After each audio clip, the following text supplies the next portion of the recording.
Hi friends, welcome to jeevethaas Agam. இன்றைக்கி நம்ம வீடியோவில் ஒரு கோதுமை வச்சு ஒரு ஸ்பாஞ்ச் கேக் தாங்க எப்படி செய்யலான்னு பார்க்க போகிறோம். இது ரொம்பவே நம்ம சிம்பிளாக செஞ்சிடலாங்க. நம்ம குக்கரில் தாங்க செய்ய போகிறோம். நான் இதுக்கு பட்டர் ஷீட்டு, கேக் ட்ரே எதுவுமே நான் யூஸ் பண்ணலை. சாதாரணமாக வீட்டில் உள்ள பொருட்களை வச்சு தாங்க செய்ய போகிறோம். வாங்க எப்படி செய்யலான்னு பார்க்கலாம். இப்போது நான் கேக் செய்கிறதுக்காக நான் இதே மாதிரி ஒரு பாத்திரத்தை தாங்க ஃபஸ்ட்டு எடுத்திருக்கேன். இது நம்ம இந்த பாத்திரத்தை நம்ம ரெடி பண்ணி வச்சிடலாம். அதுக்காக நான் பட்டர் ஷீட் நம்ம எதுவும் சேர்க்கலை இல்லையா, இதே மாதிரி நம்ம ரெடி பண்ணி வச்சிடலாம். நான் ஒரு ஸ்பூன் ஆயில் விட்டுட்டு அந்த எங்கள் பாத்திரம் ஃபுல்லாக நல்லா ஸ்ப்ரெட் பண்ணி நல்லா தேய்ச்சி விட்டுடலாங்க.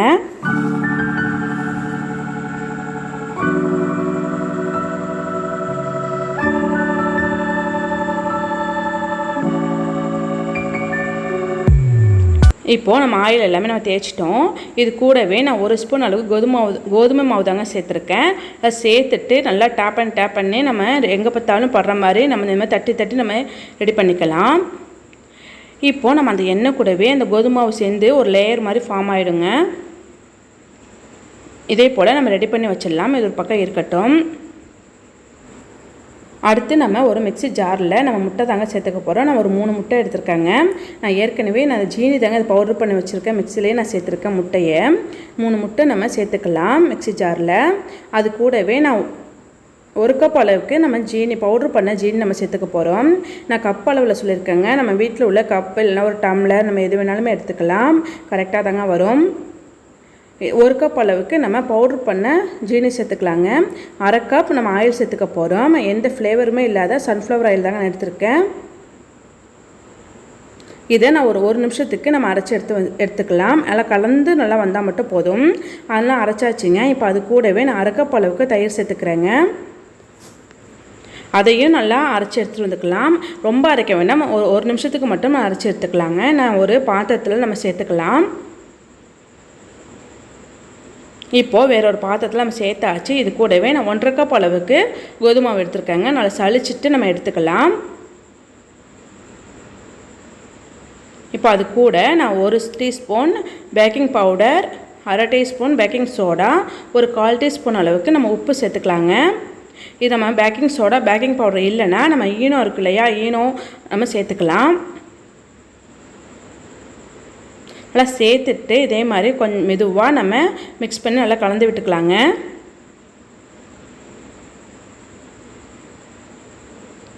இப்போ நல்லா கலந்து விட்டாச்சுங்க. இப்போது நான் ஒரு ஸ்பூன் அளவுக்கு வெனிலா எசன்ஸ் தாங்க சேர்த்துருக்கேன். வெனிலா எசன்ஸ் சேர்த்துட்டு நல்லா கலந்து விட்டுக்கலாம். பாருங்கள், இப்போ கொஞ்சம் திக்காக இருக்குது. அதனால் நான் 2 ஸ்பூன் அளவுக்கு காய்ச்சின பால் சேர்த்துருக்கேங்க. நமக்கு திக்காக இருந்துச்சு அப்படி சொன்னால் நம்ம சேர்த்துக்கலாம். நம்ம மாவு எடுத்து விடும்போது உடையக்கூடாது. இதே மாதிரி நம்ம இருக்கணும். இதே மாதிரி இந்த பாருங்கள் ரிப்பன் மாதிரி விழுது இல்லையா, இதே மாதிரி நமக்கு இருந்துச்சுன்னா மாவு கரெக்டாக இருக்குன்னு அர்த்தம். இப்போது நம்ம ஏற்கனவே ரெடி பண்ணி வச்சுருக்கிற பாத்திரத்தில் நம்ம மாவு சேர்த்துக்கலாம். நம்ம கலந்து வச்சுருக்கிற கலவையெல்லாம் நம்ம சேர்த்துக்க போகிறோங்க.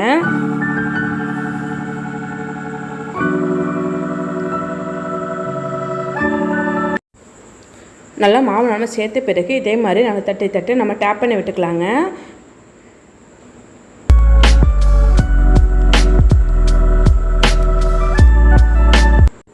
இப்போ நம்ம ஸ்டவ் ஆன் பண்ணிவிட்டு ஒரு குக்கர் வச்சுக்கலாங்க. குக்கரில் நான் உப்பு சேர்த்துருக்கேங்க. இல்லை உப்பு சேர்த்த பிறகு நான் குக்கரோட மூடியில் நான் கேஸ் கட்டும் போடல, விசிலும் போடலைங்க. நம்ம அப்படியே ஒரு மூடி போட்டு ஒரு 10 நிமிஷத்துக்கு நல்லா ப்ரீஹீட் பண்ணிக்கலாம். ஹை ஃப்ளேமில் வச்சுட்டு நல்லா சூடு பண்ணிக்கலாங்க. நல்லா சூடாகட்டும். இப்போ நல்லா 10 நிமிஷம் ஆயிடுச்சுங்க. நம்ம ஓப்பன் பண்ணிக்கலாம். நல்லா சூடாகிடுச்சு. இதுக்குள்ளே நம்ம ஸ்டாண்ட் வச்சுக்க போகிறோம். நம்மக்கிட்ட இருக்கிற எந்த ஸ்டாண்ட் வேணாலும் வச்சுக்கலாம். இல்லைனா ஒரு கிண்ணம் கூட போதுங்க. நல்லா கவுத்து விட்டுட்டு நம்ம வச்சுக்கலாங்க. இது மேலே நம்ம ரெடி பண்ணி வச்சுக்கிற அந்த கேக் பாத்திரம் இருக்கு இல்லையா, அதை நம்ம வச்சுக்க போகிறோம். நாம் இந்த பாத்திரத்தை வைக்கும்பொழுது குக்கரில் நம்ம இடிக்காமல் இருக்கணும். ஓரங்கள்லாம் இடிக்காமல் நம்ம வச்சுக்கலாங்க. இப்போ வச்சாச்சு. நம்ம ஒரு மூடி போட்டு ஒரு மீடியமான ஃப்ளேமில் நல்லா வேக விட்டுக்கலாங்க. எனக்கு 45 நிமிஷம் ஆச்சுங்க. நம்ம வைக்கிற அளவு பொறுத்து இருக்குது. நம்ம இடையில நம்ம செக் பண்ணி பார்த்துக்கலாம். அடிக்கடி நம்ம செக் பண்ண வேணாம். ஒரு 40 நிமிஷத்துக்கு பிறகு நம்ம செக் பண்ணோன்னா நம்ம கரெக்டாக இருக்கும். இப்போது எனக்கு ஒரு 45 நிமிஷம் ஆச்சுங்க. இப்போ நான் ஏற்கனவே இடையில செக் பண்ணி பார்த்தேன், அதனால் வேகலை. இப்போ நான் செக் பண்ணி பார்க்கும்பொழுது நமக்கு ஒட்டாமல் வரணும். நான் அதுக்காக ஒரு கத்தி தாங்க நம்ம விட்டு பார்க்க போகிறேன். நல்லா நடுவில் நம்ம இது மாதிரி கத்தியை நம்ம உள்ளே விட்டு பார்க்கும்பொழுது நமக்கு மாவுலாம் ஒட்டாமல் வந்துருச்சுன்னா நல்லா வெந்துருச்சுன்னு அர்த்தங்க. இப்போ நல்லாவே வெந்துடுச்சு. இப்போ நம்ம எடுத்துடலாம். இப்போது ஸ்டவ் ஆஃப் பண்ணியாச்சு. நம்ம எடுத்துகிட்டு நல்லா 1/2 மணி நேரத்துக்கு போல் நம்ம நல்லா ஆற விட்டுடலாங்க. ஆற விட்டுட்டு நம்ம எடுக்கும்பொழுது தான் நம்ம கேக் நல்லா உடையாமல் வரும். நம்ம சூட்டோடையே எடுத்துட்டோம் அப்படி சொன்னால் கேக் உடஞ்சிரும், எடுக்க வராது. எனக்கு ஒரு 1/2 மணி நேரம் ஆயிடுச்சுங்க. நல்லாவே ஆறிடுச்சு. இதே போல் நம்ம சைட்லலாம் ஒரு கத்தி வச்சுட்டு நான் எடுத்து விட்ட பிறகு நம்ம கவுத்துக்கலாம். ஒரு தட்டு வச்சுட்டு நம்ம நல்லா கவுத்துக்கலாங்க. இப்போ பாருங்கள், நம்ம கேக் நல்லா இது மாதிரி நம்ம எடுக்கும் பொழுது நமக்கு ஒட்டாமல் சூப்பராக வரும். பார்த்திங்கன்னா நமக்கு நல்லாவே கேக் நல்லா சூப்பராக வந்துருச்சுங்க. பாருங்கள், பாத்திரத்தில் கொஞ்சம் கூட ஒட்டவே இல்லை. நம்ம பட்டர் ஷீட்லாம் எதுவுமே போடாமலே சூப்பராக வந்திருக்கு.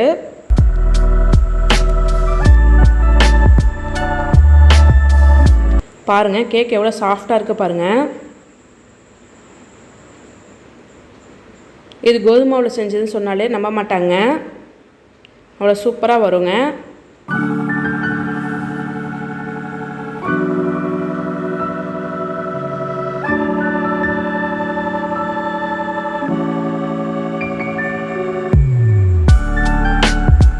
இதே போல் நீங்களும் வீட்டிலேயே நம்ம செஞ்சு பார்க்கலாம்.